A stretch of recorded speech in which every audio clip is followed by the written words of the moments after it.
bit of the bubbly. That's undisputed. I'm better than you, and you know it. And we are NXT.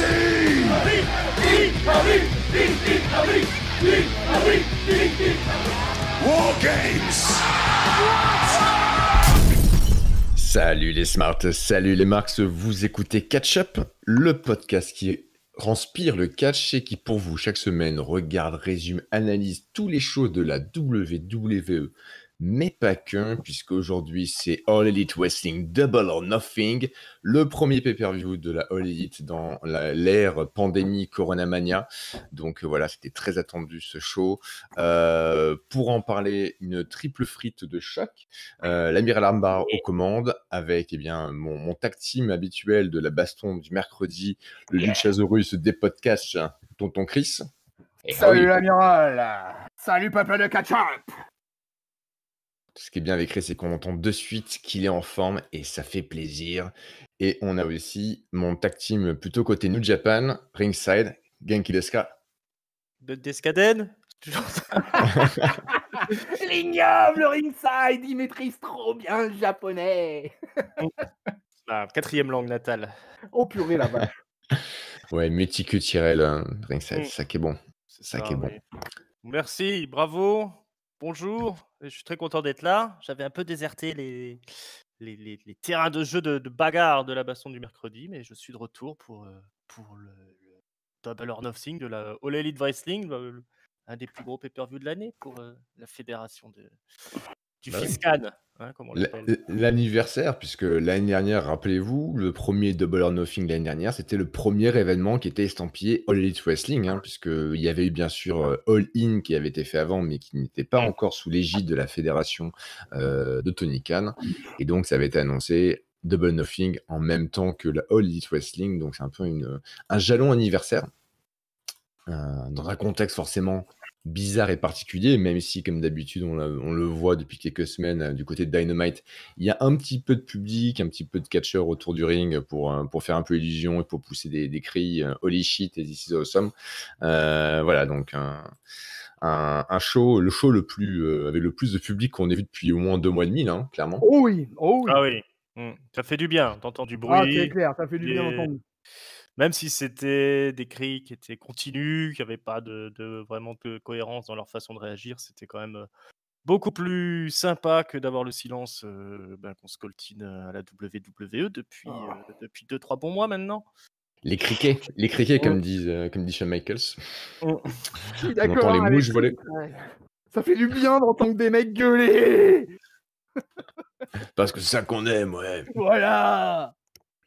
Bon, bah, très bien. On va attaquer une carte bien dense et bien chargée avec le petit buy-in qui est le pré-show. Il y avait quelques interviews, principalement de Jake the Snake Roberts et de Arn Anderson pour build-up, encore s'il le fallait, le match entre Cody et Lance Archer pour le TNT Championship. Mais il y avait un match dans le buy-in pour les First Contenders au Tag Team Champions. Donc, c'était les Best Friends, Chucky T et Trent contre Private Party, qu'on n'avait pas revu depuis un petit moment dans le ring. Donc un petit match, un tag team assez fun et dynamique de 15 minutes qui voit au finish couronner ceux qui ont tenu la division tag team, on peut le dire, à Dynamite ce dernier mois, à savoir du coup les Best Friends qui avec leur Strong Zero, leur finisher, donc font le tombé sur Mark Quinn. Moi j'ai trouvé ça plutôt sympa, ils ont eu 15 minutes. Et techniquement, c'était assez bon. Mais après, les private parties, je sais pas, je suis pas super affolé par eux, quoi. Alors que j'aime bien les Best Friends. Ouais, je t'avoue que j'ai pas regardé ce buy-in. Ah, t'as pas regardé le buy-in, toi. Mais toi, t'es un spécialiste de pas regarder les pré-shows, de toute façon, quoi. Donc, c'est une des grandes... Non, une fois j'en ai regardé un, c'était pas mal. En 1987 ? C'est ça. Voilà, d'accord. Les choses sérieuses, la main card, on va de suite rentrer dans le lourd avec eh bien, ce match, ce mix entre un Royal Rumble et un ladder match Money in the Bank, puisque donc c'est le casino ladder match où deux adversaires commencent au milieu du ring et toutes les deux minutes, il y a un autre adversaire qui arrive et le but c'est de décrocher non pas une mallette mais un gros jeton de poker, de casino, hein, puisque Double or Nothing c'est dans le délire effectivement casino Las Vegas. Et celui qui aura le bonheur de décrocher gagne un title shot pour le AEW World Champion. Ce match aura lieu à Fyter Fest, de ce qu'on nous a dit. Et donc voilà, on a une petite vidéo qui présente un peu tous les compétiteurs de ce match. Donc on a Darby Allin, Colt Cabana, Orange Cassidy qui d'ailleurs dans sa vidéo essaie de comprendre les règles du match en se faisant briefer par les Best Friends. Ouais, Des segments assez drôles. Il n'a pas l'air très Ah non. motivé pour monter l'échelle. Hein, Non, il compte réussir à attraper le truc, mais sans s'emmerder à monter l'échelle, quoi. C'est ça, il comprend pas très bien comment ça marche, hein. Dans le dernier Dynamite, ils ont essayé de lui expliquer et quand ils lui ont dit qu'il y aurait 9 autres mecs, il était là: «Attendez, je dois me battre contre tout ce monde là? Mais je vais pas y arriver, hein, c'est pas possible, hein». Donc voilà, il est pas très motivé à son habitude, Cassidy. On a aussi le Bad Boy Joey Janela qui remplace au pied levé, à la cheville cassée presque de Rey Fénix, hein, qui dans le dernier Dynamite a fait un mauvais bump sur sa cheville. Donc pas de grosses blessures pour Rey Fénix, mais il ne peut pas participer à ce match, donc Joey Janela le remplace. Du côté de SCU, c'est Scorpio Sky et Frankie Kazarian qui sont aussi dans le mix. On a aussi Kip Sabian et Luchasaurus. Plus une personne qu'on ignore, hein. Il y a un joker dans ce match. Toujours est-il eh bien qu'on commence au milieu du ring, on a Kazarian et Sky, donc les deux DCU qui sont là, donc forcément une petite hésitation de qu'est-ce qu'on fait. Les deux vont à l'extérieur rapidement pour choper une échelle, se rendant compte qu'ils avaient la même stratégie, ils virent les échelles finalement en se disant bon ok on va un peu se bastonner parce qu'on est amis, ça doit être ça la logique, hein, j'imagine. Donc on a un peu d'échange entre les deux qui hésitent, est-ce qu'ils y vont à fond les ballons ou pas, jusqu'à ce que bien un bon heel arrive, Kip Sabian, qui bien sûr est flanqué de son meilleur ami Jimmy Havoc, hein, qui avait un costard blanc taché de sang, du plus bel effet. Donc forcément Jimmy Havoc intervient, même si c'est pas dans le match puisqu'il n'y a pas de disqualification évidemment. Ensuite ce sera au tour de Darby Allin qui d'ailleurs fera un spot juste n'importe quoi, hein, comme ringside ou que tonton Chris le déteste faire, puisqu'il montera en haut d'une échelle avec son skateboard. Il y aura je sais plus qui était sur une table, je crois que c'est Kazarian, et donc Darby Allin saute avec ses pieds joints sur le skateboard pour atterrir sur le buffet de Kazarian, tout skateboard en avant, sauf que Kazarian aura vu la mort arriver d'en haut et aura roulé à l'extérieur, et Darby Allin passe à travers une table sur son skateboard et se vrille le genou, qui le mettra à l'extérieur pendant très longtemps dans le match. Donc voilà, encore un spot. Ouais. On sait même pas comment il est apparu le skate. Il apparaît dans ses mains à un moment donné. C'est son pouvoir. Comme l'Undertaker, il fait apparaître des éclairs, et bien Darby Allin, qui est un peu dark, fait apparaître des skateboards. Voilà, c'est le côté un peu plus néo-metal, je ne sais pas. Donc ouais, ce spot-là, vous avez trouvé ça n'importe quoi, j'imagine. Complètement. Ah bah ouais, comme d'habitude, hein, en route vers la mort.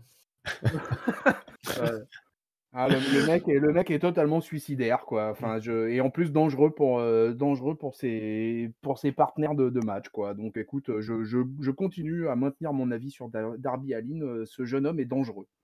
Ah, tu penses qu'il est dangereux pour les autres aussi? Moi je pense qu'il est. Ah mais moi, avant même qu'il soit dangereux pour lui, oui, je pense qu'il est dangereux pour les autres. Mais après, cela n'engage que moi, hein. Mais moi, perso, je serais catcheur, je n'aimerais pas du tout être partagé le ring avec ce Darby Allin, quoi. Ok, parce que pour l'instant, à l'Elite, il n'y a pas eu de blessure, d'accident particulier qui a blessé un adversaire de Darby Allin. Donc, est-ce qu'il est pas moins dangereux même que d'autres qui n'ont pas ce même état de service? Un peu Seth Rollins, il y avait pas mal de gens qui, à un moment donné, puisqu'il avait eu 2-3 adversaires qui avaient été blessés suite à des matchs contre lui, des gens demandaient si c'était dangereux ou pas. Bon, Darby Allin, pour l'instant, il est clean de ce côté-là, quoi. Ouais, on va dire qu'il s'en sort bien, quoi, voilà, quoi. Mais enfin bon, comme dirait l'autre, hein, c'est en faisant n'importe quoi qu'on devient n'importe qui, quoi. Donc voilà, Darby Allin, écoute, c'est à peu près comme ça que je le résume, ce garçon, quoi. Moi, je suis mais alors vraiment pas fan de lui, quoi. Donc c'est pas moi qui vais donner malheureusement des choses positives sur ce Darby Allin, quoi. Ouais, je m'inquiète plus pour lui que pour les autres, mais c'est sûr que sauter sur un gars avec son skate, si tu veux blesser quelqu'un, tu fais ça, quoi. Mais bon, pour l'instant, on touche du bois, il n'y a pas eu de blessés, mais Bon, donc c'est quoi la prochaine étape? Il va sauter avec un sabre, avec une tronçonneuse, c'est quoi la avec son prochaine skate, étape? mais des lames et en feu. Et mais C'est bon, ça restait un joli spot, spectaculaire quand même. Ah, c'était spectaculaire. Mais je ne nie pas, le fait, Et qu'il ce qui est a ce qui est ce qui est intéressant quand même sur ce coup-là, c'est qu'il a vraiment bien vendu la cheville et le genou? ouais, le genou, la Ou cheville Toute la jambe. le coude de la jambe, le genou. Il a continué à agir tout en boitant pendant le reste du match sur un pied. Mmh mh. Ça, je trouvais que c'était Complètement. plutôt bien fait, au point que j'ai douté de savoir s'il s'était vraiment blessé ou pas. C'est ça, on sait jamais vraiment. Voilà, mais bon, apparemment, il y a pas de nouvelles comme quoi il est Mmh mh. blessé. Non. Mais au moins derrière, de vendre le spot comme quelque chose de Mmh. dangereux qui lui a fait mal, ça par contre, je trouve ça plus intelligent quand même. Ah Donc bah, tant qu'à faire, hein, quitte à prendre des mesures inconsidérées comme celle-ci et faire n'importe quoi, autant le vendre, sinon ça serait un peu dommage. c'est ça. Un qui ne fera jamais truc comme Darby Allin, rentre dans le match, c'est Orange Cassidy, donc comme le disait Ringside, qui a du mal à comprendre comment on monte à l'échelle. Donc il met l'échelle par terre au centre, il essaie de monter, de grimper, il n'y arrive pas forcément. Les autres adversaires essaient de s'en prendre à lui, un peu comme à chaque fois quand dans un genre de match, un Royal Rumble, le nouveau venu arrive, et bien il a un peu de momentum, hein, il y a toujours une phase d'une minute où il domine tout le monde. Sauf que là, Orange Cassidy, il domine juste en esquivant les autres qui se jettent tout seul à l'extérieur. Donc sans grand effort, il arrive à rester seul un bon moment dans le ring, jusqu'arrive Colt Cabana qui voit que ce pauvre Orange Cassidy n'y connaît rien en échelle, et c'est le conseiller avant bien sûr de lui mettre un petit coup en traître, petit cabotin de Colt Cabana. Arrive Joey Janela, toujours dans son cosplay de Joe Exotic, de Tiger King, du bel effet. Donc voilà, on va parler de Joey Janela qui fera des spots un peu à l'extérieur, un peu foufou. Arrive le gros costaud du match, le Luchasaurus. Ah! Voilà, qui va faire des choc slams sur les échelles, notamment à ce pauvre Frankie Kazarian. Et puis, il est le moment venu de voir arriver le fameux Joker. Est-ce que vous aviez anticipé qui ça serait ou pas? Est-ce que vous l'aviez senti? Est-ce que vous l'avez... Ah, du tout. Absolutely not. Dans le brouillard Non. complet. Eh ben, pareil, Oh, et c'est... Ouais, Je pensais peut-être à, comment s'appelle-t-il? Gulak? Non, le Samoan là, qui était à la Lucha Underground, le monstre Matanza, je sais plus son nom, Ah, Jeff Cobb. Jeff Cobb, voilà. Je pensais Ah peut-être ouais, à moi Jeff moi Cobb, moi oui, mais moi j'ai pas comme toi Ringside. Moi aussi, j'avais mis plutôt une pièce sur, Jeff Cobb, en fait, à la base. voilà. Ouais, Jeff Cobb, on avait déjà vu, le Elite qui avait été engagé par le Inner Circle pour aller tuer Jon Moxley, sans succès. Et non, c'est quand même un gros costaud qui débarque, c'est Brian Cage, anciennement de la TNA, principalement, qui a été champion TNA pendant un petit moment. Ouais. Il était à la Lucha Underground aussi, Brian Cage. Également, ouais, un gros C'est ça, pilier. on est d'accord. Exactement. Donc un gros costaud, avec tous ceux qui ont comme critique pour la Elite Wrestling que généralement le gabarit est assez finot. Maintenant avec les Brian bah là. Cage, Brody Lee, Lance Archer, Jack Hager, Jeff Wardlow. Cobb, Wardlow, ouais. Ça y est, les gros costauds ont un nouvel arrivant de choc et de poids, Brian Cage, donc qui débarque forcément, qui domine très rapidement. Un peu tout le monde se ligue contre lui pour l'enterrer sous une pile de chaises et en mettant un gros jeton de poker en bois, en ciment, on ne sait pas trop. Donc il restera out un petit moment jusqu'à ce qu'il envoie valaguer tout ça, un peu comme une seconde renaissance. Et à la fin, ce sera Darby Allin et Brian Cage qui s'affronteront pour grimper. Bien sûr, le plus grand, le plus fort l'emportera. Et pour son arrivée, Brian Cage, qui aura été accompagné de Taz, un peu comme si Taz était son manager. Brian Cage décroche le chip, le Casino Chip, et donc gagne ce premier match de l'échelle Casino Royal Battle Mix 27-47 et gagne donc un futur title shot pour le championnat ultime. Une demi-heure de gros match. Mon cher Ringside, est-ce que c'était à ton goût? Ah ouais, carrément. Enfin, j'ai vraiment beaucoup aimé ce match. C'était bien rythmé. Ça n'a pas été trop vite. Ils en ont pas trop fait comme ils ont souvent l'habitude d'en faire. Chacun avait ses spots bien réglés. J'ai beaucoup aimé le passage avec Orange Cassidy qui essaie qui est pas motivé pour monter son échelle. Ouais. Il essaye un peu toutes les combinaisons possibles pour réussir à atteindre le jeton, mais sans déplier l'échelle. Ça, c'était marrant. L'arrivée de Cage était vraiment surprenante pour le coup. Effectivement, c'est le genre de gabarit dont ils ont besoin à la All Elite Wrestling. C'est un catcheur qui est quand même spectaculaire. Brian Cage, il a un physique incroyable. Il bouge comme un cruiserweight. Alors, c'est un mec qui a tendance à se blesser aussi, donc c'est pas un mec super fiable pour une fédé comme la All Elite Wrestling. Mais bon, ça, c'est du chipotage. On ne sait pas comment ça va se passer. On ne sait pas comment ils vont le gérer. En faire le gagnant, j'ai trouvé ça très intelligent. J'ai eu peur qu'à un moment, ils viennent juste pour apparaître et puis rester coincés sous les piles de décors après avoir dégommé un petit peu tout le monde. Mais on voit clairement qu'ils le vendent comme un mec qui surclasse la concurrence, parce qu'il y en avait quand même là qui était là pour la blague dans Bah dans oui. ce match-là. Joey Janela ou Darby Allin. ou Orange Cassidy. Bon, c'était clairement pas des mecs qui étaient sur la liste des gagnants potentiels. Même, je veux dire, aucun n'aurait eu intérêt à gagner ce truc-là, puisqu'ils vont se faire plier face aux champions. Il y aurait aucun doute là-dessus. Là, avec Brian Cage, on a un peu plus de doute. On ne sait pas qu'est-ce qu'ils veulent en faire. C'est un mec qui a quand même un gros potentiel. Et comme on le disait, c'est que c'est le genre de gabarit dont ils ont vraiment besoin. Et puis tout ça était vraiment bien goupillé.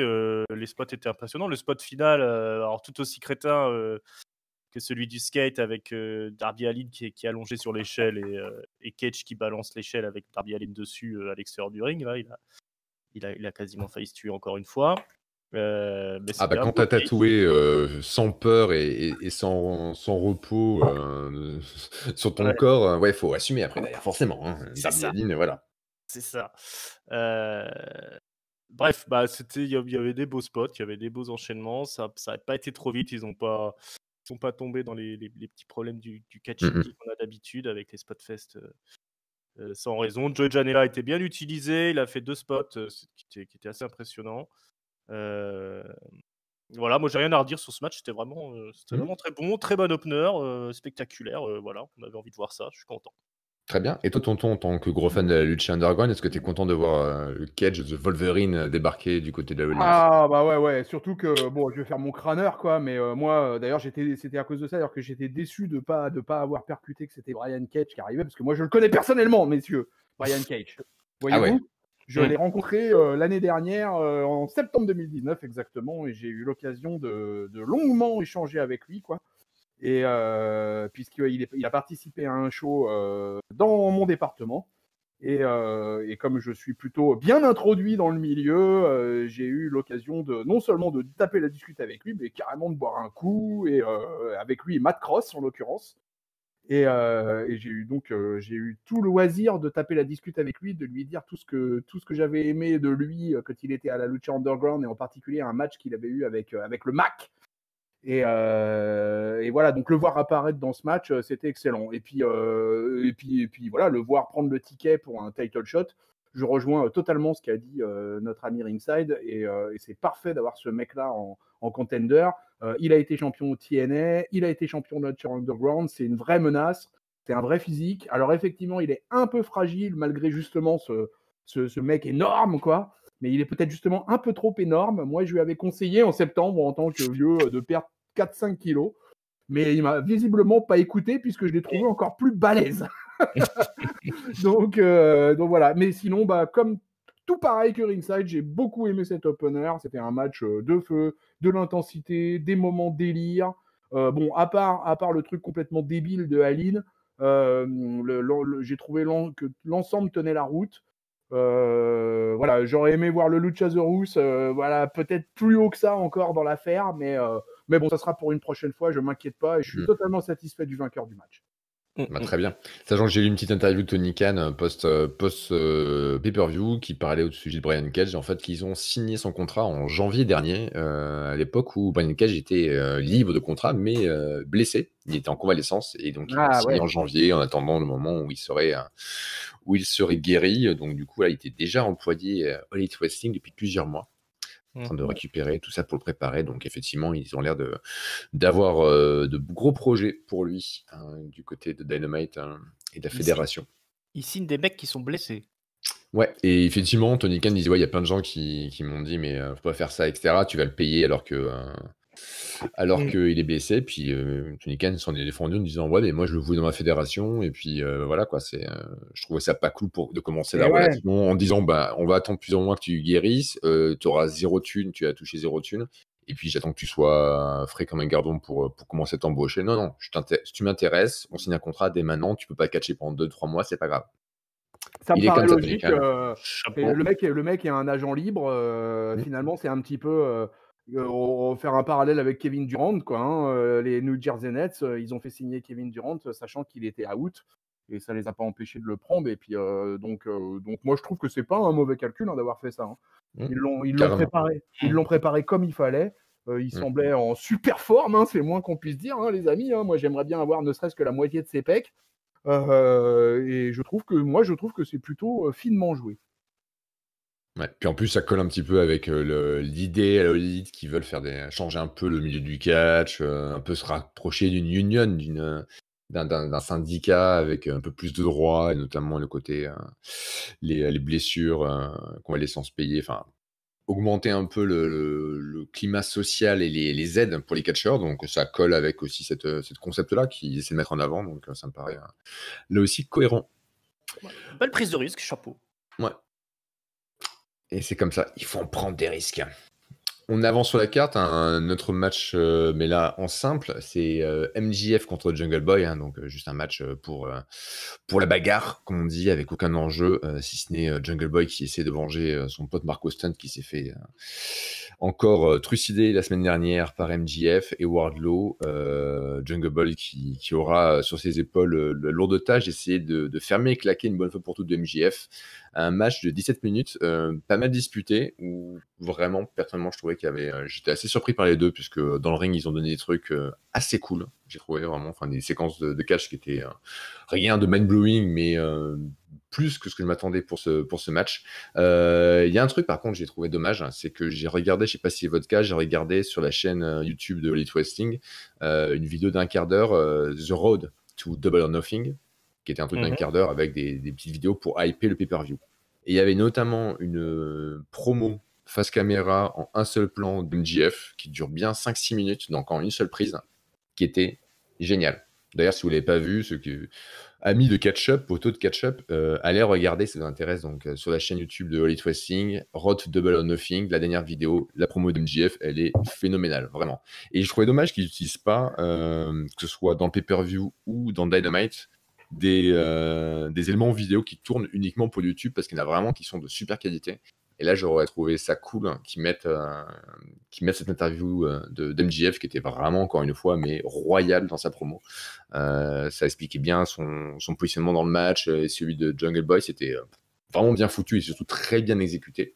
Donc là, voilà, ça manquait un petit peu d'enrobage, j'ai envie de dire, mais un match plutôt sympa. Et au final, bien entendu, même si Jungle Boy a essayé de se battre comme un beau diable, eh bien, c'est bien sûr l'immonde MJF qui gagnera avec un tombé, avec une sorte de clutch européen modifié. Donc voilà, victoire du vilain. MJF. Toi, tonton Chris, qu'est-ce que tu as pensé de ce match? Est-ce que tu as trouvé ça cool aussi ou plutôt quelconque? Ouais, non, je trouve ça plutôt sympa. Ils ont eu du temps. Moi j'aime toujours. Tu sais, Amiral, que moi j'aime bien quand la mid-card elle a un peu de temps. Et pour l'instant, MJF, malgré toutes ses annonces, il est quand même encore placé dans la mid-card, et c'était le cas dans ce pay-per-view. Et Jungle Boy, il a pas à rougir de sa performance. Je trouve Carrément pas. qu'il a fait un bon match. Il nous a mis plusieurs jolis moves, quoi. Et du coup, on a même eu droit à un Frankensteiner à l'extérieur du ring. Et ça, c'est quand même, quand on connaît la violence de ce mouvement, franchement. Donc non, moi, franchement, c'est passé crème, ce combat, quoi. Et victoire attendue du vilain, hein, comme tu dis. De toute façon, tout à voilà, fait. je m'attendais pas à autre chose qu'une victoire de MJF. Mais malgré justement ce peu de suspense sur celui qui allait gagner, eh ben, j'ai trouvé qu'ils avaient donné tout ce qu'ils avaient, les deux gars, les deux jeunes là. Et ouais, voilà, ça m'a fait plaisir de voir deux jeunes de mid-card comme ça nous sortir un bon petit match avec du temps. Voilà, mais parce que moi, c'est tellement ce qui me manque à la WWE ces derniers mois, des matchs avec du temps. Et là, ils en ont eu, et c'était très bien. Bah, nickel. Hein. Ton côté ringside, Moi, j'ai si trouvé on jouait. Non, moi j'ai Non, trouvé ah, ça je le savais. Je le sentais. j'ai trouvé ça trop long, moi. 17 minutes, c'est plus long que le championnat mondial, que ce soit féminin ou masculin, pour un match qui est sans enjeu. Alors ouais, Jungle Boy, il s'en sort bien, mais c'était pas le propos du match. Fallait simplement mettre over MJF, ça suffisait. Il gagne en surclassant Jungle Boy niveau catch, alors qu'on s'attend plutôt à le voir tricher, pour montrer que c'est un bon salaud. Là, je trouve pas que ça ait fait avancer le schmilblick d'un côté comme de l'autre, à part de dire que Jungle Boy, il est un petit peu costaud, mais il se fait quand même botter le cul pendant quasiment tout le match. Euh, je pense que ça loupe son effet, que c'est trop long. Ça m'a sorti un petit peu du pay-per-view.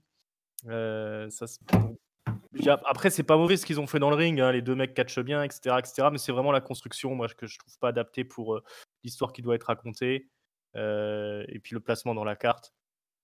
Il faut qu'il fasse attention, justement, enfin, à mes yeux, hein, par rapport à ce genre de match où il laisse trop de temps, les mecs déroulent trop. On aurait eu un début avec un Jungle Boy qui attaque en vitesse, qui déroule, après MJF qui triche, il le malmène un petit peu, premier tombé, un retour de Jungle Boy, puis finalement la victoire de MJF sur une nouvelle tricherie. Ça aurait été plus efficace que ce qui ressemble à un match de weekly, un main event de weekly ou quelque chose comme ça, un petit peu gonflé, voilà. Moi, j'aime bien le fait que MJF justement gagne sans tricher. Parce qu'à un moment donné aussi, l'utilité de ce match, c'est de continuer à monter MJF dans la carte, hein, dans la division single.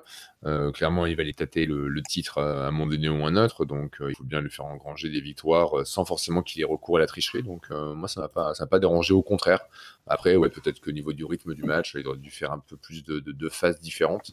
Mais pareil, moi, un peu comme Chris, j'aime bien que la mid-card montre qu'elle soit disputée et que des gens comme Jungle Boy, que tu sais, que tu penses qu'il va perdre, eh bien, ils ne perdent pas en 5 minutes, mais qui eux aussi aient un peu l'opportunité de montrer ce qu'ils savent faire.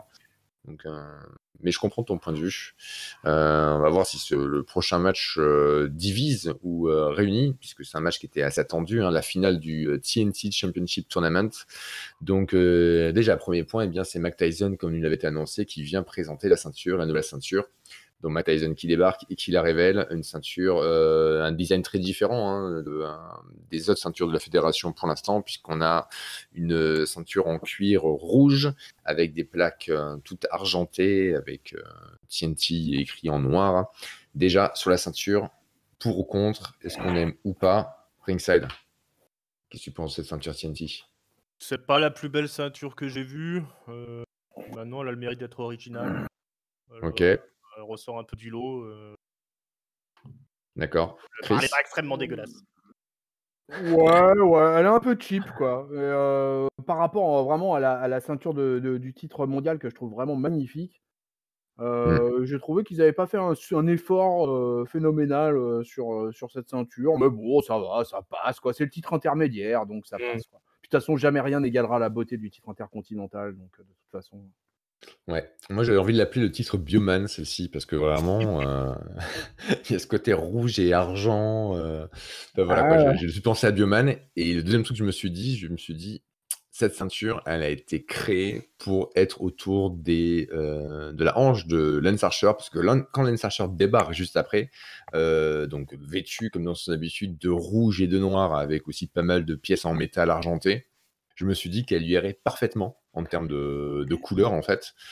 Donc, j'ai eu un peu la même sensation. Ah, ok, il n'y a pas que moi, donc, ok. Parce que je me suis dit, tiens, est-ce que c'est pas un signe que c'est fait Parce qu'en fait, je me suis dit, pareil, là, tu parlais de la ceinture intercontinentale, en plus, on sait l'amour qu'a Cody pour cette ceinture, c'est lui, du côté de la WWE à l'ère moderne, qui avait fait revenir l'ancien design avec la strap en cuir blanche, et je m'attendais peut-être à avoir une ceinture TNT avec ce strap en cuir blanc, en mémoire aussi, en hommage à cette ceinture traditionnelle. Puis, je me suis dit, ouais, non, parce que si elle est blanche, c'est forcément trop pour Cody. Et en voyant rouge, je me suis dit, ah bah c'est forcément trop pour Lance Archer. Donc Lance Archer qui débarque avec dans sa main déjà un mec. Il dépasse Mike Tyson, puis il fait un choc slam du gars juste devant Mike Tyson, qui est un peu impressionné de voir ça, parce que c'est pas tous les jours que Mike Tyson voit des démonstrations de violence devant lui de nos jours en tout cas. Puis bien sûr arrive Cody, hein, donc sobrement les deux accompagnés uniquement de Jake et de Arn.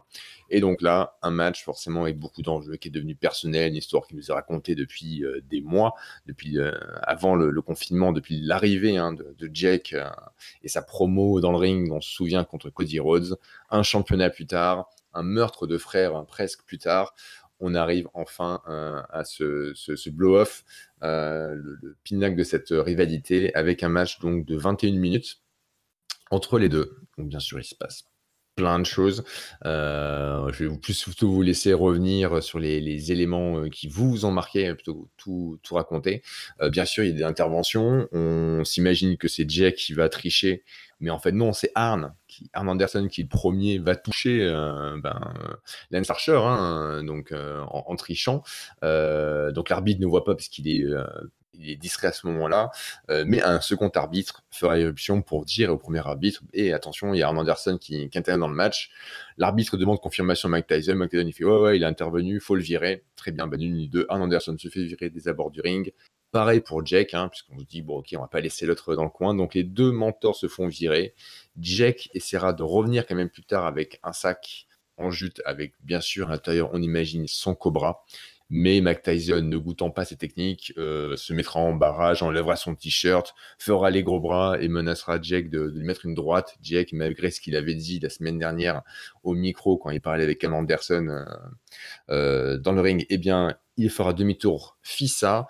Tout ceci fait une grosse distraction qui fait que Lance Archer ne regarde plus activement le match et ni son adversaire, ce qui permettra à Cody de passer 2 Crossroads pour la victoire. Premier champion TNT, Cody Rhodes. Mon cher Ringside, qu'est-ce que tu en as pensé? Est-ce que tu penses que Cody est le bon premier champion TNT? Est-ce que ce match valait le coup, oui ou non? C'était un bon match, hein. On peut pas dire que c'était un mauvais match. C'était peut-être encore une fois un petit peu long, mais ils se sont donnés tous les deux. Lance Archer, il a bien déroulé, c'est un costaud. Il y a eu quand même des gros spots bien violents à l'extérieur du ring, là, sur les poteaux. Il y a eu, je crois qu'ils sont explosés sur des tables et des chaises dans le décor. Il y a eu les petites interventions de Jack Roberts, de Arn Anderson, avec Cody qui place un DDT sur Archer, hein, le finish de Jack Roberts, ça sous les yeux de Jack Roberts, ça met Jack Roberts en rage. Derrière, il y a Lance Archer qui réplique avec un Spinebuster juste sous les yeux d'Arn Anderson. Effectivement, le final original avec l'intervention d'Arn Anderson, c'était plutôt sympa, puisque c'est... J'ai bien aimé après ce passage, comme tu disais, le DDT face à Jake, le Spinebuster face à Arn, après Cody qui déroule le Bionic Elbow de son père, la prise, le finisher de son frère, et puis après son crossroad. Il y avait des jolis hommages de prise à différentes personnes dans le catch. J'aime bien ce petit côté culture en fait. Ouais, il a fait le Sting, c'est le Sting Splash. Ouais, Sting Splash aussi, tout à fait. C'était pas mal, c'était vraiment pas mal. Il y avait du prestige dans le match, l'intervention des Hall of Famers, on va dire, entre guillemets. Ça a été plutôt bien goupillé. Il y a Mike Tyson aussi qui a joué un peu des muscles. C'est juste un peu dommage qu'à la fin, moi, j'ai bloqué sur Mike Tyson qui recherchait son t-shirt là, et en même temps c'est le finish du match, donc du coup le finish tombait un petit peu à plat, mais ça c'est un petit souci de réalisation, ma foi. Oui, il y avait aussi un plan où Mike Tyson est en train de bailler quand même. Je sais pas si vous l'avez remarqué. Ouais, c'est vrai. Ça c'est des trucs qu'il faut faire attention, mais c'est normal. Il est vieux, il était tard, hein, forcément. C'est ça aussi. À cette heure-ci, elle n'est pas du catch et il est couché, lui. Ouais, puis il ne devait pas s'attendre aussi à venir dans un truc sans public. Ça devait lui faire bizarre un petit peu. Maintenant, voilà, victoire normale de Cody. Hein, il faut qu'il se refasse la fraise un petit peu, ou la cerise plutôt. Se refaire la fraise, ça n'existe pas. Se refaire la cerise, ok. Se refaire la fraise. Alors pour le coup, mais c'est se refaire la cerise, oui, exactement. On est d'accord. Voilà. Ouais, non, c'était Je vais pas m'en remettre. Un solide match de pay-per-view et une belle nouvelle expression. Donc, se refaire la fraise. Allez vous faire la fraise tous les week-ends. Eh ben, très bien. Et toi, tonton Chris, est-ce que tu es content de voir Cody se refaire la fraise ainsi? Ah non, mais moi je suis dégoûté, quoi. Oh là là, comment ça m'a fait chier. Oh là là là là. C'est pas que j'aime pas Cody, hein, mais franchement, moi j'étais à fond derrière Lance Archer, quoi. Vraiment, moi, vraiment, je pensais vraiment qu'il allait gagner, quoi. Vraiment, pour moi, là, moi, c'est. De toute façon, là, tu le sais, Amira, là, on en parle assez à la Mmh. baston du mercredi. Voilà, moi, Lance Archer, c'est devenu mon nouveau chouchou à la IW. Et j'adore ce mec, quoi. J'adore comment il est rentré encore, là, en défonçant un mec au passage. Là, voilà, il a chopé un mec dans la gorilla position. Il a dit, toi, je vais te tabasser avant de commencer. Voilà. Je note au passage aussi Mike Tyson, 53 ans, la forme éblouissante dans laquelle il est, quoi.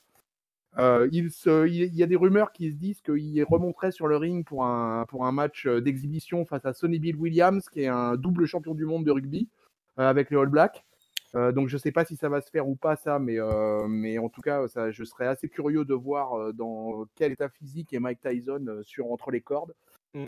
Mais Quand même pour le samouraï, hein. ouais. C'est un match de boxe, Non, donc mais rugby match, attention, il risque de se sentir passer quand même. ah non, mais Sonny Bill Williams, il a une vraie carrière dans la boxe, hein. Donc c'est Ah pas d'accord, c'est c'est pas pas que, ah ouais, non, c'est pas pour le fait peur. fun. Ouais. Non, c'est un vrai boxeur, Sonny Bill Williams, quoi. Mais bon, pour revenir au match, moi j'ai bien aimé le match, à part la fin, quoi. Voilà, la fin, moi j'étais dégoûté. Franchement, moi je m'attendais vraiment à la victoire de Lance Archer. Je trouvais que Cody n'avait pas besoin de cette ceinture. Et je trouvais que justement Lance Archer, c'était bien de le balancer en espèce de monstre avec le titre intermédiaire là, pour lancer son arrivée à la IW. Donc moi, ça a été quand même une petite déception, quoi. Le match en lui-même était bon parce que de toute façon, les deux Mmh. sont bons dans le ring et j'ai trouvé le match très bon. Franchement, ça a été un très bon moment du pay-per-view pour moi. Mais voilà, avec les interactions avec Jake the Snake et tout ça, voilà. Anderson qui était là. Enfin voilà, il y avait plein de trucs plein d'éléments pour me plaire en fait dans ce match parce qu'il y avait du old school avec les anciens. Voilà, avec même Jack qui veut essayer de revenir avec son serpent. Donc c'était vraiment non, vraiment c'était vraiment bien. Sauf voilà, c'est la victoire finale qui m'a chagriné. Mais bon bah c'est comme ça, quoi. Voilà, quoi. C'est Cody qui prend le titre. Voilà, premier champion de TNT de l'histoire, respect à lui, et puis voilà. Mais ils ont délivré la marchandise pour moi. Après Ouais, vraiment à chaque fois, ouais, vas-y, Ring. la victoire est entachée, hein, quand même, de Cody Oui. parce qu'il a triché. Donc ça laisse Lance Archer quand même assez fort dans l'histoire. Oui, C'est ça. oui, il a pas perdu. Ça, je suis Intervention de d'accord. Arn, distraction. Ouais, je suis d'accord avec Ringside là-dessus. Ça ne décrédibilise pas Lance Archer, ça lui fait pas perdre d'aura. Voilà, cette défaite, elle est sans incidence, quoi. Mais c'est C'est dommage. incidence Ça, quand même, mais voilà, c'est pas clean totalement. Effectivement, ça protège un peu Lance Archer. Je trouve que c'est une petite attention en détail en termes de storytelling que Cody, du moins dans ses matchs, hein, les gros matchs qu'il fait depuis Love Wrestling, à chaque fois, c'est vraiment petits oignons, hein, niveau scénario et histoire qu'on raconte. Et ça, c'est effectivement un truc important que même si Lance perd, encore désolé, mon cher tonton Chris, que c'est pas ton poulain qui l'a emporté, même s'il a perdu, ben il peut encore se la ramener, il peut encore dire que Arn Anderson a sali de ses sales pattes le match et appeler un rematch et en ayant gain de cause. Donc, je pense que c'est pas terminé encore entre Cody et Lance Archer. Ça, on verra dans les prochaines semaines du côté de Dynamite. On a un petit point aussi sur une blessure, parce qu'il n'y a pas que Ray Phoenix qui a été blessé suite à mercredi. On a aussi Britt Baker qui voilà, dans son match la semaine dernière en tag team avec Nyla Rose contre Chris Statlander et Hikaru Shida, s'est blessée, donc elle est remplacée au pied levé ce soir. Donc on a un docteur qui nous dit que bon, la blessure de Britt, elle est pas simple, elle est pas petite, mais il y a pire que sa blessure, et ben c'est le patient. Britt Baker est vraiment un humain détestable, ce que nous confirme le docteur. Donc c'est un scientifique qui nous le dit, c'est une preuve. Il nous annonce que le mercredi prochain, Dynamite, elle fera une déclaration sur sa blessure et sur le temps qui la séparera d'un retour dans le ring. Et suite à ça, on a le match qui était prévu, donc elle est remplacée par Penelope Ford. Donc du coup, un match avec beaucoup moins d'enjeux que celui qui était prévu, un match de 8 minutes qui verra très logiquement la victoire de Chris Statlander avec son Big Bang Theory Pile Driver au milieu du ring, malgré une intervention régulière de Kip Sabian, qui sera aux côtés de Penelope Ford avec des bandages très ridiculeusement posés sur son corps, avec deux de Becky. Donc voilà, match un peu vidé de sa substance, mais qu'ils ont conservé dans la carte. Tonton Chris, toi qui es grand fan de Penelope Ford, est-ce que Oh oui. tu apprécies de la voir Ouais, combattre bah, finalement ce soir en surprise? écoute, c'était, un des meilleurs matchs, féminins, que j'ai vu à la IW et Dieu sait que je suis critique sur la division féminine, à la All Elite Wrestling. Mais pour le coup, écoute, j'ai trouvé ça pas mal du tout. Moi, je préfère largement Penelope Ford à Britt Baker dans le ring parce que moi, je suis pas du tout un fan de Britt Baker dans Mhm. je la trouve très, très efficace en promo, mais vraiment entre les cordes, moi, je la trouve très, très médiocre. Et pour le coup, on a eu droit à un suicide dive de Scott Langler, là, quoi. Incroyable, quoi, sur Sabian et Penelope Ford, là, mais vraiment, mais alors là, Mhm. un spot totalement incroyable. J'ai trouvé vraiment, ouais, vraiment, vraiment stiff, quoi. Vraiment. Ouais, moi j'ai eu peur, hein, j'ai remarqué. Ah, mais moi Je l'ai aussi, moi rematé aussi. 2-3 fois parce que j'ai l'impression que Penelope Ford, en tombant en arrière, elle s'était cognée l'arrière de la tête contre la barrière la rambarde de sécurité. A priori, ça avait l'air d'aller, mais vraiment, j'ai eu peur pour la contusion, là. Ouais, c'était vraiment un spot hyper dangereux et vraiment, bon, c'était plutôt pas mal. Donc, c'était un match relativement court, mais j'ai trouvé que les deux filles se sont bien données. Et victoire assez logique de Statlander, qui me paraît quand même une des filles les plus en vue depuis le début, depuis la Mhm. création de la IW. Et donc, du coup, ça passait bien parce que c'était assez court. Voilà, ça n'empiétait pas spécialement sur le reste du pay-per-view. Et ça replaçait un peu les filles sur la carte et j'ai trouvé que c'était plutôt une bonne chose. Ok. Mon cher Ringside. Toi qui adores la division féminine de l'AEW. Ah, c'est un match de rookie, ça Ah oui! a rien à faire dans un pay-per-view. Ouais. Ah, en pré-show alors, si tu veux. Voilà. Bah, Non, disons qu'un Chris Statlander, Britt Baker en pay-per-view, oui, mais un Chris Statlander, Penelope Ford, je suis d'accord avec Ringside, c'est pas l'affiche qui fait rêver en pay-per-view. mmh. Ouais, non, j'ai rien de bien à dire là-dessus, c'est pas bien. Eh bah, très bien, on passe à la suite où il y a pas peut-être grand-chose de trop non plus à dire parce que c'est un match très court. C'était donc, un Shawn Spears contre Dustin Rhodes, hein. Shawn Spears qui la semaine dernière à Dynamite a fait un petit, truc, mode, journal télé où il disait que c'était un scandale qu'il ne soit pas sur la carte de Double or Nothing et qu'il va s'incruster dans la carte du pay-per-view en défiant Dustin Rhodes s'il n'est pas en train d'avaler des pilules dans un EHPAD suite à sa défaite contre Lance Archer. Donc il arrive tout costard sorti, en demandant à Audrey Edwards de ring the bell et de count out Dustin Rhodes, puisque ici les victoires et défaites comptent, donc une victoire par count out ou par forfait reste une victoire jusqu'à ce que ce soit Brandy Rhodes qui débarque, qui captive l'attention bien sûr de Shawn Spears, qui demande qu'est-ce qui se passe.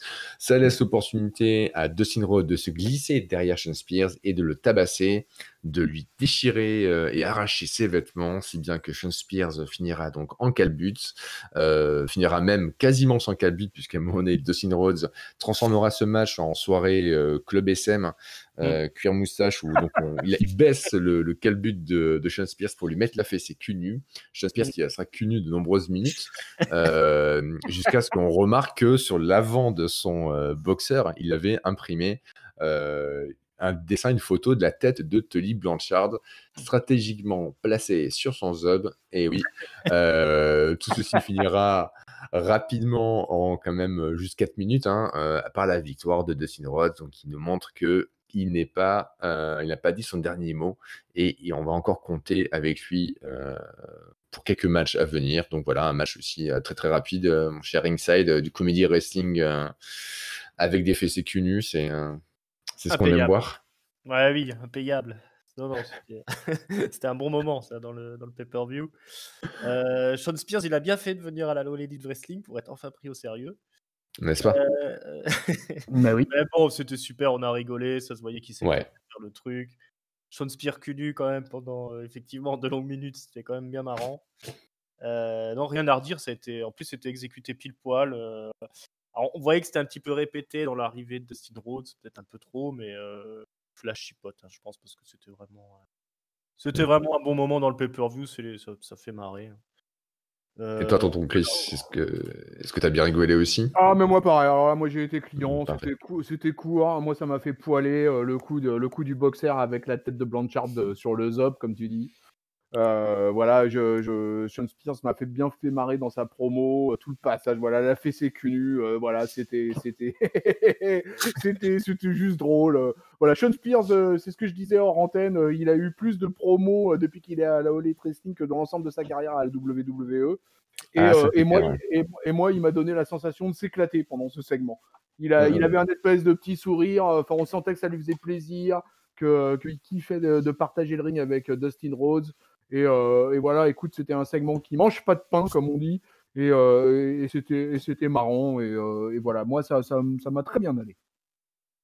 Eh ben, très bien. Ouais, effectivement, c'était fun. Ça avait le mérite d'être court, ça qui est bien, hein. C'est quand on fait des trucs comme ça, un peu qui peuvent être une bonne blague, il faut avoir le bon sens de pas trop la faire durer. Et là, c'était le cas à 4 minutes, c'était bien dosé. On passe à un autre gros morceau, 17 minutes pour le match pour le titre féminin entre Nyla Rose et Hikaru Shida. Donc gros match. Donc no DQ, no countouts. Tout est permis très rapidement. On va y avoir du kendo stick évidemment qui est très central dans cette rivalité depuis que Nyla Rose l'a volé avant de fracasser le crâne à Hikaru Shida il y a 2 semaines de Dynamite. Bien sûr, il y a aussi des tables qui seront utilisées. Donc, Hikaru Shida passera à travers 2 tables, il me semble. Voilà, on utilise vraiment tous les abords du ring et avec l'espèce de public aussi pour sortir du ring, pour faire des spots. Moi, c'est un match que j'ai trouvé très dense, très disputé, qui a bien utilisé le côté justement no DQ. C'était vraiment pas gadget sur ce match, c'était bien Steve par certains moments. Et sur le finish, donc ce qui se passe, c'est qu'on a Nyla Rose qui dans le ring fait un gros running power slam avec Hikaru Shida. Shida qui justement va essayer de s'en sortir et arrivera à mettre Nyla Rose un peu en tourniquet dans les cordes pour faire son flying knee. Et donc au finish, ce qui se passe, c'est que Shida récupère son kendo stick, mettra un gros coup de kendo stick dans la tête, sur le côté de la tête de Nyla Rose. Le kendo stick d'ailleurs se brisera et sera complètement plié suite à ce coup, donc assez impressionnant. Puis encore une fois, son running knee en plein visage, et on a une nouvelle championne après 12 ou 13 semaines d'avoir squatté le number one rank, la place numéro 1 dans le classement féminin. Hikaru Shida parvient à battre la Native Beast. Tonton Chris, est-ce que là on n'avait pas, tu disais le match Statlander contre Penelope Ford était un des meilleurs matchs que tu avais vu toi, la division féminine de la All Elite. Est-ce que là c'est pas le meilleur match féminin tout simplement qu'on ait vu du côté de la All Elite? Eh bien voilà, tout simplement. C'était effectivement pour moi Propre. le meilleur match féminin qu'on ait jamais vu à la IW depuis le début, quoi. Voilà, c'était bon. Moi, j'aime beaucoup Shida, hein, je te l'avais déjà dit. Voilà, Shida vraiment est une catcheuse que j'aime beaucoup. Nyla Rose est hyper impressionnante et l'Amérindienne, elle est pas là pour la déconne, quoi. Elle est hyper stiff et là on la sentait hyper vénère parce que je pense que bon, même si c'est kayfabe, mais elle savait que la japonaise était très dangereuse. Et voilà, et la japonaise, elle l'a prouvé, cette dangerosité. Et j'ai trouvé vraiment le match excellent. Enfin, Shida, elle porte une superplex à Nyla Rose, il faut quand même le faire, parce que Nyla Rose, je ne sais pas combien Ouais. elle pèse, mais c'est quand même quelque chose. Et après, l'enchaînement avec les running knee, c'est pour gagner la ceinture, là, c'était pas de la déconne, quoi. Non, Euh, c'est clair. Clairement, les filles, elles n'étaient pas là pour déconner dans ce match. Et ouais, sans aucun problème, pour moi, c'est vraiment le meilleur match féminin qu'on ait vu. Voilà, Shida, elle devient la 3e championne de l'histoire à la IW. Je trouve que c'est amplement mérité pour la japonaise. Je suis ravi pour elle. Et j'ai trouvé que c'était un très bon match. Ouais, notamment il y avait ce super avalanche Falconaro Ah oui. porté par Shida, mine de rien, qui était assez Ouais, et puis sensationnel. tout ce truc qu'elles ont raconté avec le kendo stick, voilà, dès le début du match et pendant tout le match, en fait, ça a duré. Et j'ai trouvé que ça s'était bien foutu. Donc non, vraiment, moi, je suis hyper satisfait du match féminin. C'était un truc dont je me plains à la IW depuis le début, la division féminine. Et là, j'espère qu'ils vont rester sur ces bases-là avec les filles. Et la vraie question qui me brûle les lèvres, c'est ton avis ringside. Est-ce que ça y est, ça suffit à te réconcilier un peu avec le catch féminin de la AEW ou non, c'est pas encore ça? Mais oui, tout est pardonné. Ah, Non, ça fait C'est beau, plaisir. c'est beau. C'était un très très bon match. Non, j'ai pas grand chose à ajouter parce que je suis à peu près du même avis que tonton Chris sur tous les points. Je suis aussi. Je trouve également qu'Hikaru Shida, elle ressort du lot. C'est celle qui m'a intéressé le plus dans le roster depuis le début. Nia Rose, elle est bien dans son personnage de grosse balèze, là, gros monstre imbattable. Le match, il était vraiment très très bon. Et effectivement, ils ont bien utilisé toutes les possibilités du fait que ce soit Fall Count Anywhere et que ce soit sans aucune règle. Donc ça a été violent, c'était dense, comme tu l'as dit. Voilà, j'ai vraiment pas grand chose à ajouter. C'était vraiment impeccable. Les snap suplex de Nyla Rose, c'est quelque chose. Hein. Franchement, les body press, les snap suplex, elle est vraiment impressionnante. Et tu vois la différence, pour comparer avec des gabarits, à la différence d'une Nia Jax ou d'une Awesome Kong, Nyla Rose, elle est rapide, elle est impactante, elle botche pas. Et voilà, on sent qu'elle fait mal, quoi. Et c'est pour ça que je donne tout le crédit à Shida d'avoir sorti un aussi bon match face à un tel bulldozer, quoi. Ouais. Donc non, vraiment, j'ai que des bonnes choses à dire sur ce match. En plus, je trouve ça très cool qu'ils aient fait gagner Shida, parce que vraiment, moi je pensais que c'était Nyla Rose qui allait gagner. Puis je regarde le Dynamite la semaine dernière, et puis je me dis, quand même, Shida, après cette montée en puissance dans le classement de la division féminine, et après avoir dominé pendant tant de semaines le premier spot, je me suis dit, la chose qui lui manque pour en faire vraiment une superstar au sein de la Elite, c'est la ceinture. Et là, c'était vraiment nickel de la faire gagner ainsi, puisque pareil, vu qu'il y a quand même une utilisation de Kendo Sticks, etc., ça ne va pas être trop dramatique comme perte, comme défaite pour Nyla Rose. Donc c'est comme ça qu'ils vont construire aussi des stars de grande amplitude, c'est en leur faisant gagner. Et moi, j'ai aucun problème à ce que la ceinture voyage un petit peu d'une championne à une autre, si c'est pour entériner des catcheuses en disant, ok, bah, ils sont du niveau champion. Je trouve ça plutôt cool, et j'étais vraiment content de voir qu'ils ont poussé, ils ont joué la carte Shida jusqu'au bout, et qu'ils en font la championne cette fois-ci. Ça fait que la division féminine est que d'autant plus renforcée, je trouve, de faire ce changement de ceinture. Donc vraiment, chapeau mesdames, c'était vraiment un très très bon match. Ouais, beau boulot. On passe au dernier match traditionnel de ce pay-per-view, le premier main event, on va dire, puisque c'est le champion Jon Moxley contre Monsieur Brody Lee, qui arrivera du coup avec bien sûr sa garde rapprochée, mais qui sera seul de tout le long du match. Hein, pas de vague de Creepers et Dark Order viendront perturber le match. Jon Moxley qui débarque avec le blouson en cuir le plus moche qui m'était donné de voir pendant l'année. Quelle horreur ce truc. Vraiment, non. Faites pas ça. Non, mais en plus, il avait une taille au-dessus. Il lui allait même pas, le truc, quoi. Mais il avait essayé avec une chemise ou un gros pull. Là, il avait une polaire dessous. Voilà. Ouais. Ça n'avait pas, mais c'est pas grave, il n'a pas gardé bien longtemps, fort heureusement. Donc, effectivement, un match de 15 minutes 34 pour le titre suprême, avec un rythme assez lent pour une bonne partie du match, hein, puisque effectivement le catch de Brody Lee ni même celui de Jon Moxley, c'est pas dans la rapidité que ça se passe. Ça va tout de même assez vite dans les gros power moves, hein, et donc au finish, là aussi, hein, je vous laisserai revenir sur les spots ou les trucs qui vous ont marqué, que vous avez aimé dans le ring, mais tout va s'enclencher au niveau de la fin lorsque Jon Moxley placera un paradigm shift à l'extérieur, un peu sur la rampe en escalier qui est au même niveau que le ring, hein, la rampe par laquelle les catcheurs arrivent. Eh bien, Jon Moxley fait un paradigm shift à Brody Lee et les deux passent au travers tout simplement de la structure. Donc disparaissent de notre champ de vision. Donc bien sûr, tous les docteurs autour du ring se précipitent, les arbitres aussi, pour voir si les deux sont encore en vie. On vous rassure, ils sont bien en vie, mais Brody Lee ressort la tête ensanglantée, donc une blessure.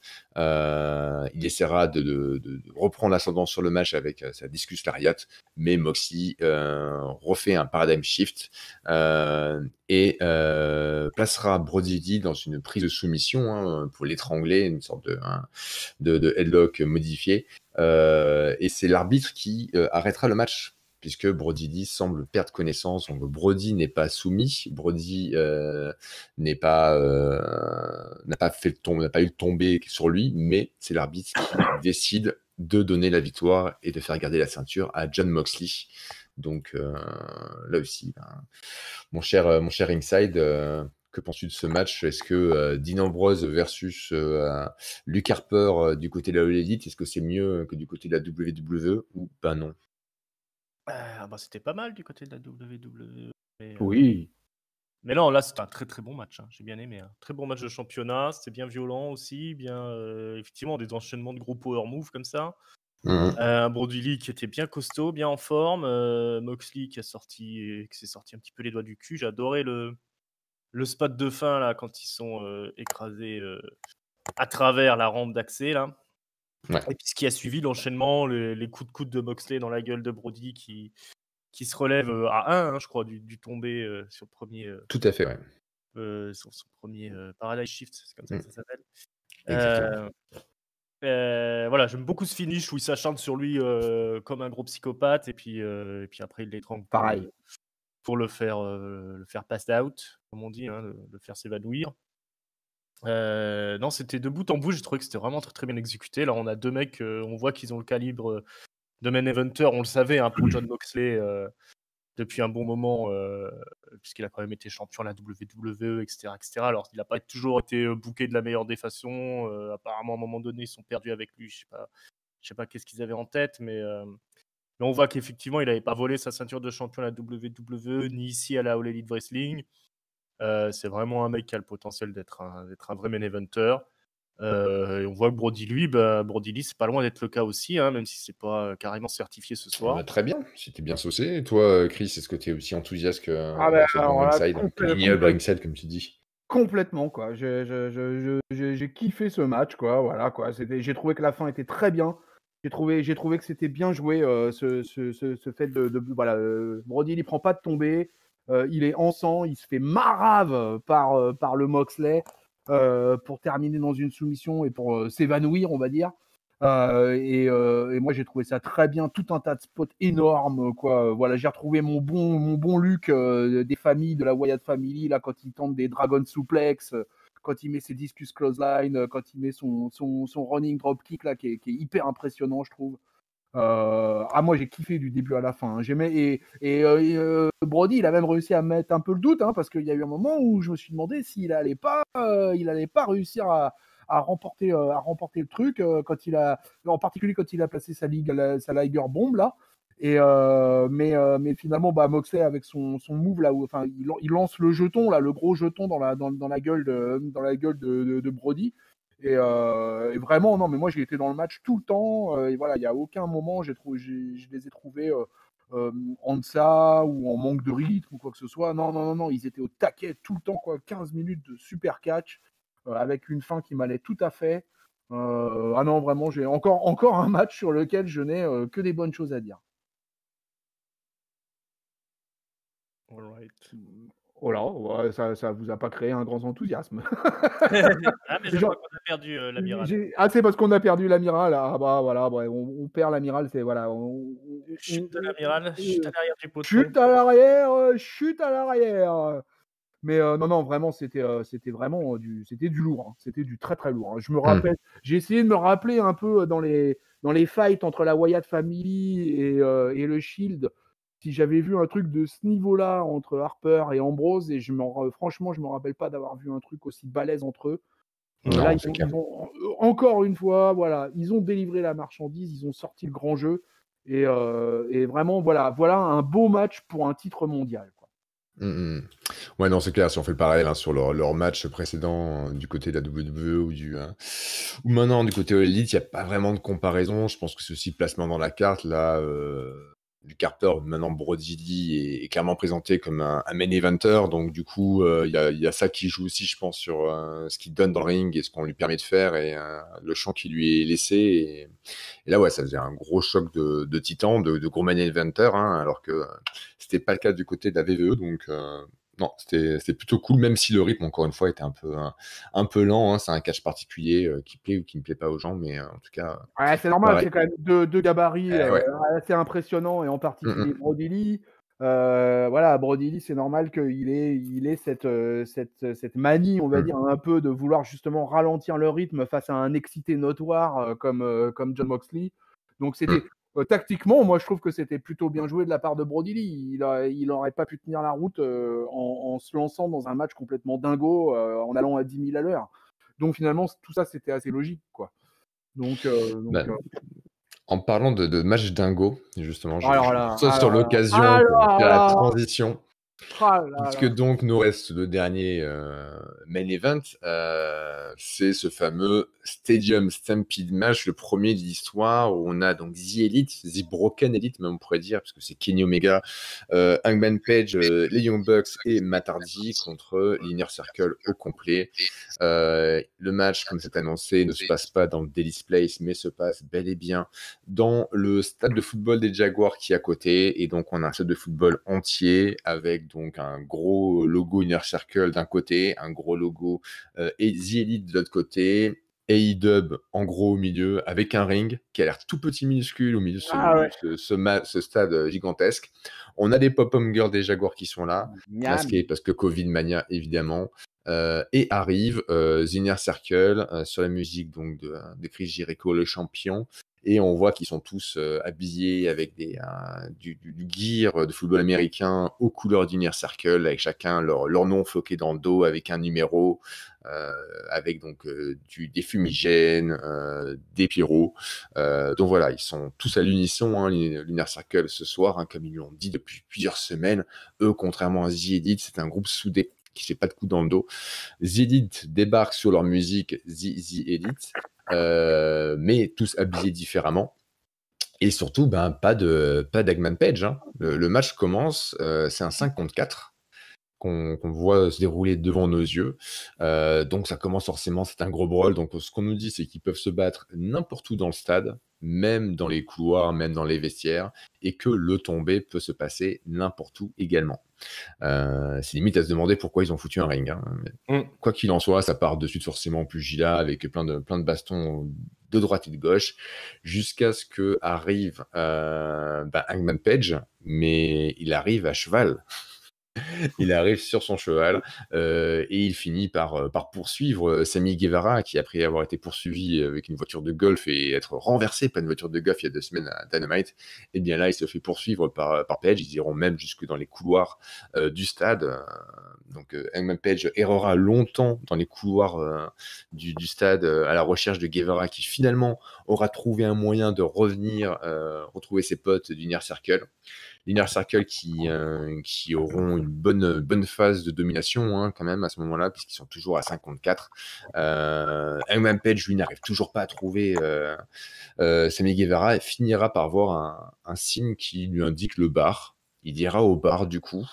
Le retrouvera là-bas plus tard Jake Hager, dans un petit segment que j'ai bien aimé, où il y a donc Hangman Page assis au bar qui sert des verres de whisky, Jake Hager qui s'assoit au bar, Hangman qui lui sert un verre en lui disant « T'es venu te battre ou t'es venu boire un coup ?» Et puis forcément, ils y vont à se bastonner dans le bar. Jake Hager qui à la fin mettra Hangman Page allongé contre le bar, et à la manière des vieux western spaghetti, le traînera sur toute la longueur du bar pour nettoyer tous les verres et les assiettes qui traînaient juste par là. C'était Vraiment, génial. ah ouais, c'est vraiment le segment, la baston de bar entre Hager Ah ouais. et Hangman, pour moi, reste un des points forts. Le Là, fight de saloon. Ah ouais, ça se bastonne sur la table de billard. D'ailleurs, Heyman éclate une queue de billard sur le dos de Jake Hager qui nocelle le truc, mais j'en ai rien à branler. Jusqu'à ce que le partenaire de Page, Omega, débarque, prêter main forte à son coéquipier champion tag team. Et finalement, Omega fera même le tremplin, le trampoline pour que Page puisse mettre une buckshot lariat par-dessus le bar à Jake Hager. Donc voilà, il y a tellement de trucs dans le match qui sont fun et mémorables. Voilà, à un moment donné, il y a Matt Hardy qui aura maille à partir avec Santana et Ortiz dans la piscine, puisqu'il y a une piscine pas loin dans le stade. Matt Hardy qui se fera noyer par les deux, mais quand il est noyé, il revient avec une autre identité. Il était en Damascus, il revient en Matt Hardy Team Extreme. Il se refait noyer, il revient en Broken Matt première version. Bref, ça n'arrête pas. On a un autre drone qui débarquera. Ce n'est plus Vanguard One qui s'est fait démembrer par l'Inner Circle la semaine dernière. C'est Neo One, donc Vanguard One, nouvelle génération. Que de clins d'œil.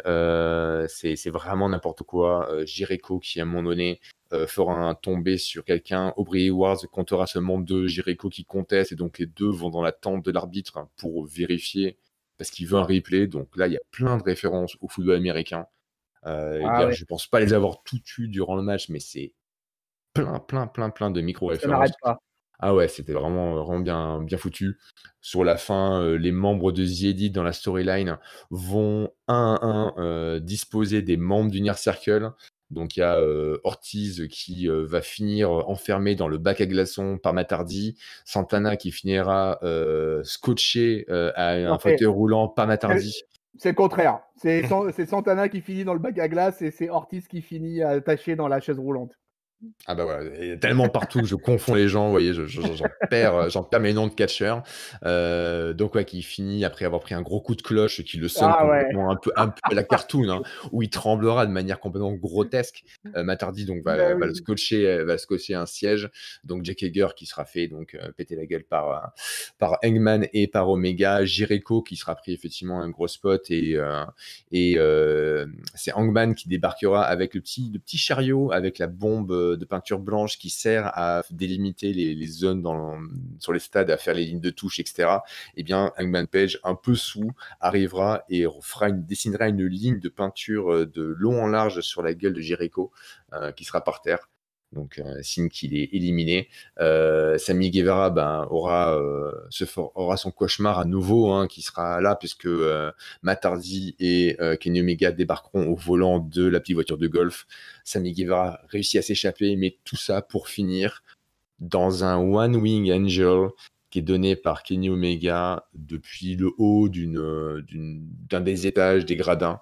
Je ne sais pas combien de mètres de chute les deux se prennent, mais je pense bien 6 ou 7, comme ça, à vue d'œil.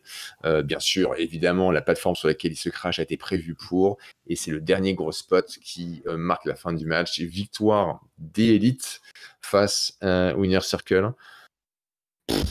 Tellement de trucs dans ce match, tellement de trucs. Je crois que Chris, tu as juste adoré ce moment. Ouais. Ah ouais, non mais moi j'ai adoré ce match quoi. Alors tu te rappelles la dernière baston du mercredi qu'on avait fait ensemble, il y avait déjà eu un teasing un peu dans un main event de Dynamite où c'était déjà parti complètement en cahuète déjà dans le stade des Jaguars de Jacksonville. Et là, moi, j'ai adoré de bout en bout. J'ai trouvé tout extraordinaire, quoi. Le décorum, les cheerleaders, les références NFL, les spots de dingue, le 100 yards touchdown suplex de Jackson sur Sammy Guevara, les arbitres que j'ai trouvé géniaux tout au long du match, avec notamment Knox qui se prend un super kick à la fin justement du 100 yards touchdown suplex là.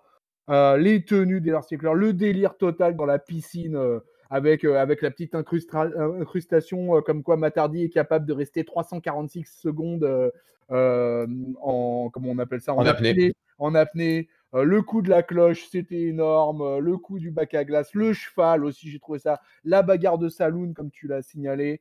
Bref, n'en jetez plus, quoi. J'ai kiffé de A à Z, quoi. 5 stars. C'était le what the fuck match of the decade. Et period. All right. Ringside. Quel est ton avis sur ce match? T'as adoré aussi? Ouais, clairement, j'ai retrouvé l'esprit qu'on avait dans Being the Elite. Ils ont vraiment exploité le décor, c'était filmé d'une belle manière. Il n'y a pas eu de montage pourri comme on a pu voir à la WWE dans les différents matchs qu'on a eu du même genre, par exemple le Money in the Bank. C'était vraiment, vraiment la classe au-dessus. Tout était bien goupillé, les trucs étaient drôles. Le spot final, il est impressionnant, comme tu l'as dit, hein, tonton. Toutes les références à NFL aussi, ça visait juste. On s'est pas ennuyé une minute ça a quand même duré plus d'une demi-heure, hein, Ah ouais, oui, 34 minutes. Ouais, non, c'était de bout en bout, c'était bien fait. Il y a rien qui a dépassé. C'est Ouais, ce et qu'on puis, avait envie de voir pendant ce confinement sur les main events qui ont pu être faits en cinématique. C'était à la fois innovant, c'était à la fois réussi. Et ils ont montré en même temps que c'est tous d'excellents catcheurs qui savent faire des gros spots, même à l'extérieur du ring, même dans des moments compliqués comme ça. Et qu'ils étaient soucieux d'avoir une réalisation qui est propre et pas un truc fait à la va-vite en jouant la carte de la zébrie en disant c'est pas grave, hein, de toute façon c'est là pour la déconne. Là, c'était vraiment très très bien filmé, très très bien monté. Non, franchement, une réussite. Là-dessus, ils ont vraiment enterré la WWE. C'est un gros coup là. Non, en plus les mecs étaient drôles. Enfin, je veux dire, enfin, il y avait voilà, le coup de la ligne, tu l'as dit, Amiral, le coup de la ligne blanche avec le Adam Page complètement, qui est un alcoolique notoire. Et qui donc, finalement, ça colle tout à fait bien avec son personnage, un peu bourré, qui débarque et qui s'est dit tiens, je vais prendre le truc pour faire les lignes et puis je vais me farcir le Jericho avec ça. Sammy Guevara m'a fait rire pendant le match, il m'a fait rire quand Omega et Hardy redébarquent avec la voiture la voiture de golf ou de je sais pas quoi là, et qu'il est totalement, alors qu'il est là, il est en train de célébrer et tout. Et qui se rend compte que les deux autres qui arrivent, qui allument les phares et tout. Mais j'ai trouvé ça génial, quoi. Mais qu'est-ce que ça m'a fait poiler, quoi. Mais là, Ouais, juste avant, il se réveille, il se prend l'arrosage automatique dans la gueule. oui, oui. Ouais. Ce match est plein de petits moments très très fun. Et Mais effectivement, ouais. comme l'a dit Ringside, on retrouve l'esprit de Being the Elite, l'esprit un peu goguenard.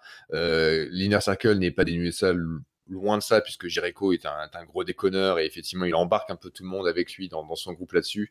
Alors, c'est sûr que par rapport au Blood and Guts, le Wargames qui aurait dû être fait entre les deux pour résoudre les rivalités, c'est pas du tout le même placement, le même positionnement. Et peut-être que le Blood and Guts, on l'aura si à un moment donné. Ils pourront refaire des shows avec public dans pas trop longtemps, mais dans tous les cas, effectivement, vu le contexte actuel, ce match-là était vraiment, vraiment, vraiment cool, vraiment fun. Non, c'était chouette, quoi. Très, très bon moment, très, très bon moment. On n'a pas parlé du Judas Effect sur la mascotte. Oui, bah ouais, mais il y a trop de trucs, il y a trop de trucs dans ce match. Ah oui, c'est vrai. Voilà, à un moment donné, effectivement, il y a la mascotte des Jaguars qui vient aider je ne sais plus qui, puisqu'il y a Nick Jackson, puisque Nick Jackson et Chris Jericho se battent près d'une tête de Jaguar, etc. Jericho a l'ascendant et c'est la mascotte qui vient chercher des noises au champion, à El Champion. Et du coup, le champion, lui, il lui fait un gros Judas Effect. C'était sans pitié. C'était trop bien, quoi. Que de méchanceté. C'est ça. Et voilà, donc du coup, la fin de ce pay-per-view, la fin de la rivalité entre The Elite et le Inner Circle, on verra ça au prochain numéro, mais en tout cas, fin du pay-per-view. Le moment du mot de la fin, un top, un flop et une note. Bah écoute, Ringside, je te propose de commencer. Le flop, je vais le mettre au MJF Jungle Boy. Ouais. Pour les raisons que j'ai évoquées plus tôt. Je trouve Ok. ça à côté, et puis ça a failli me sortir du pay-per-view. Même si le plus mauvais match de la soirée, ça doit être celui de Statlander et Penelope Ford, mais on va pas tirer sur l'ambulance. Le top, j'ai envie de le mettre au main event, et puis à Sammy Guevara, tiens, que j'ai trouvé quand même très très impressionnant ce soir dans le côté showman, performance, humour. Lui, voilà, tout doucement, il va s'imposer comme une des stars de la All Elite, hein. Je pense que c'est inéluctable maintenant. Et j'aurais pas pensé que c'est ce mec-là qui s'en sortirait le mieux, même s'il y avait beaucoup d'espoir en lui. Il s'en sortirait aussi bien en second degré, en choses comme ça, à s'intégrer aussi bien avec la bande de l'élite et de l'Inner Circle. Et je trouve que ce soir, il a vraiment assuré au niveau du Stadium Stampede match. Il était vraiment drôle. est impressionnant dans certains de ces trucs et il se prend un sacré bump quand même aux mains de Kenny Oh Omega oui. à la fin Ah du oui. truc. Ça restera dans l'histoire, je pense, ce gros bump-là. Et Mhm. la note, alors, j'ai pas envie de mettre une trop grosse note parce que les shows en huis clos, pas se permettre de leur mettre une grosse note. Ça ne devrait pas avoir lieu. Mais bon, je vais quand même mettre combien je peux mettre à tout ça? Je vais mettre un bon 3,5. Et puis, parce qu'il n'y avait pas grand-chose à acheter dans ce pay-per-view, honnêtement. Les matchs de championnat étaient réussis. On a bien rigolé avec Dusty Rhodes et le pire Sean Spears. Et puis le final, là, les 34 minutes, c'était vraiment un très très bon moment. C'était vraiment un moment très très cool. Jamais malaisant. Moi, j'ai bien rigolé, j'ai passé un bon moment. Donc voilà, chapeau là, All Elite. 3,5 parce qu'on est en période de crise. Ça aurait pu valoir plus quand même. Bah, très bien. Chris, quel est ton verdict? Alors, moi j'étais censé faire un no-show sur cette review à la base, et donc du coup j'avais mis une première note dans l'avis sur le Discord, mais je Mhm. pense que je vais changer les choses. Alors mon flop, Mhm. mon flop, je le donne à Jim Ross. Voilà quoi, parce que je le supporte mais ça plus suffit. quoi. Il ne raconte que des conneries, il parle comme s'il avait du yaourt dans la bouche, il se C'est trompe pas sur sa tout, faute, il se trompe sur les noms, il se trompe sur les prises, il se trompe sur les annonces, il est complètement largué. Bref, Jim Ross, rejoins-moi à l'EHPAD, il est temps. Parce que vraiment, moi, je ne peux plus, je ne le supporte plus, quoi. J'ai un respect immense pour toute sa carrière, mais là, vraiment, pour moi, il est totalement largué, le papy, quoi. Donc, vraiment, il me fait saigner les oreilles dans un pay-per-view qui m'a autant plu, là. Il m'a fait saigner les oreilles pendant 3 heures, quoi. Donc, ça, vraiment, Jim Ross, moi, j'en ai trop marre, quoi. Voilà. Bon, mon top, sans surprise, le main event. Voilà, quoi. Je vais pas répéter tout ce que j'ai dit, quoi. Voilà, de toute façon, j'ai aimé le pay-per-view dans son intégralité, mais vraiment, le main event, c'était pour moi. Alors là, pour moi qui suis un suiveur de catch depuis quasiment 4 décennies, là, franchement, j'ai assisté à un truc. Pour moi, c'est historique, quoi. Voilà, quoi. Je n'avais jamais assisté à un truc pareil. J'ai trouvé ça génialissime de bout en bout. Vraiment, j'en aurais pris même 10 minutes de plus s'il avait fallu. Il n'y avait pas de problème. D'ailleurs, j'ai même eu un petit doute sur le spot de Omega. Je me suis dit, putain, est-ce que ça se trouve, il va se relever, quoi. Et, ça se trouve, ils nous ont prévu encore un truc là-dessus parce que je m'attendais à ce que, après ce spot, je sais pas pourquoi j'ai eu un espèce de doute qu'ils allaient revenir sur le ring au milieu du terrain. Mais non, finalement, ça s'arrête là-dessus, mais c'était fantastique, quoi. C'était vraiment, mais comment j'ai kiffé, mais comment je me suis éclaté. Écoutez, pour tout vous dire, je cuisinais en même temps et en fait, j'ai arrêté tout et j'ai dit, oh non, mais c'est pas possible, c'est trop génial ce truc, quoi. Et finalement, je suis retourné à ma cuisine et je me suis remis le dernier quart d'heure pour le plaisir, quoi. Parce que vraiment, et d'ailleurs, je pense que peut-être ce soir, je vais peut-être me le refaire. J'ai adoré, quoi.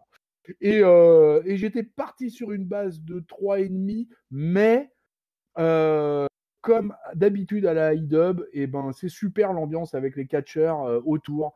Ça gueule, ça se prend la tête, ça se chacaille, ça se chamaille. Ça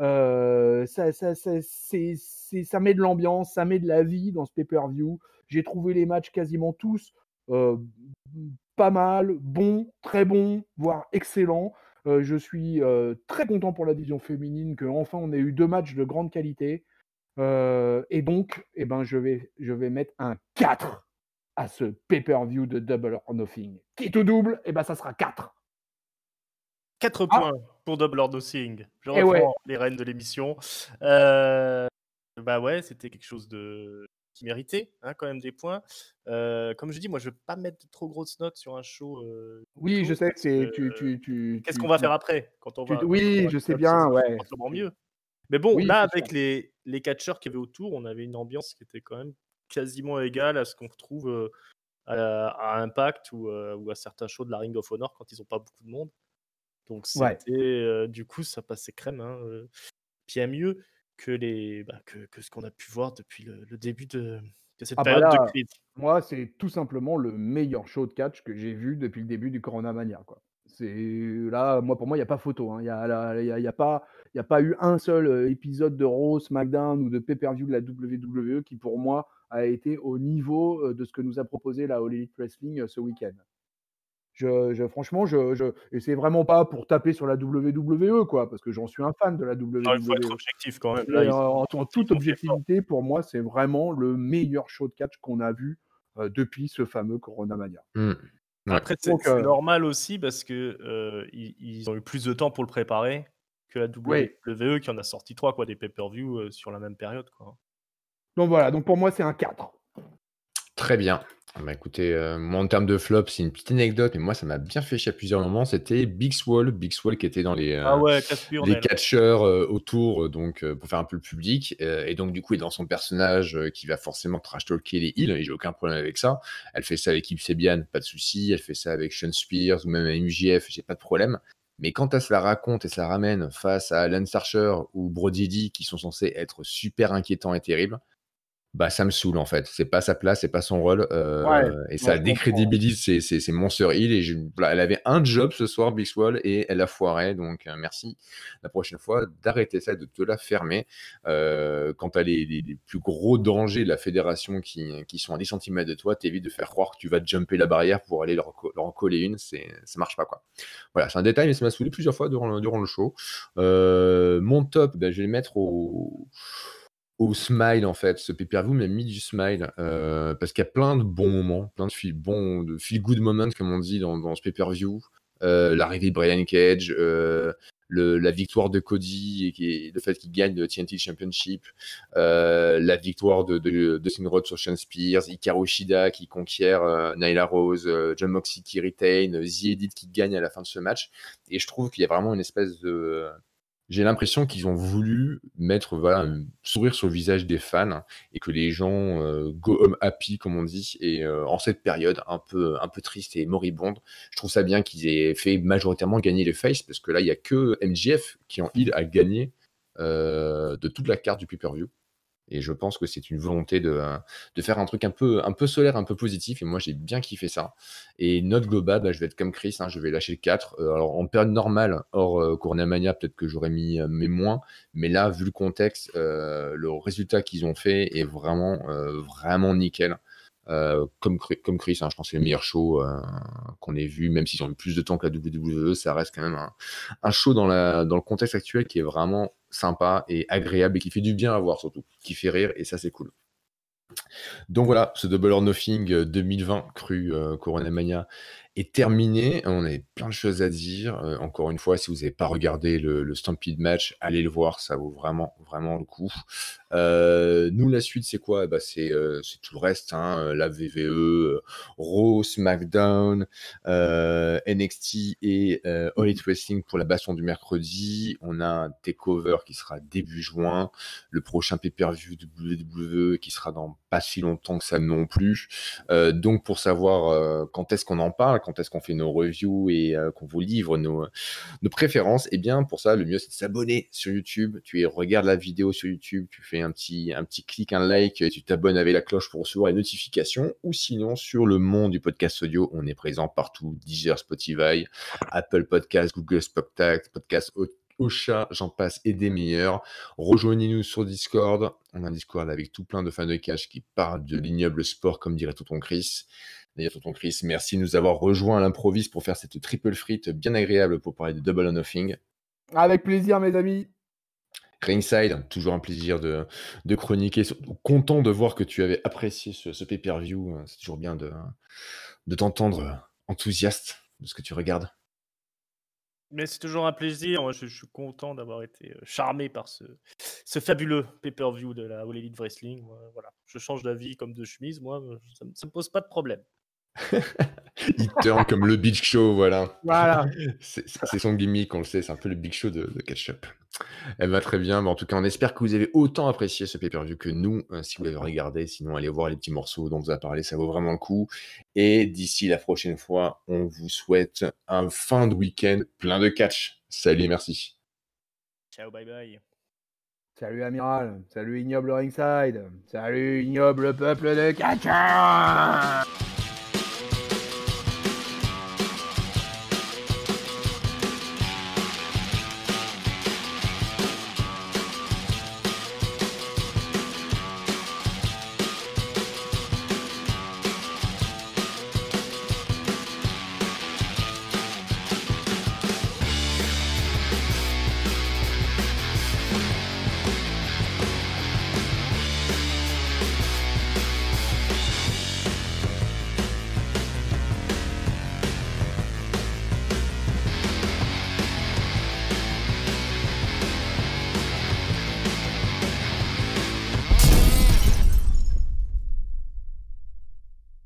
J'adore les reviews en trios. J'ai l'impression d'être de retour au Mexique. Allez, bah. Si.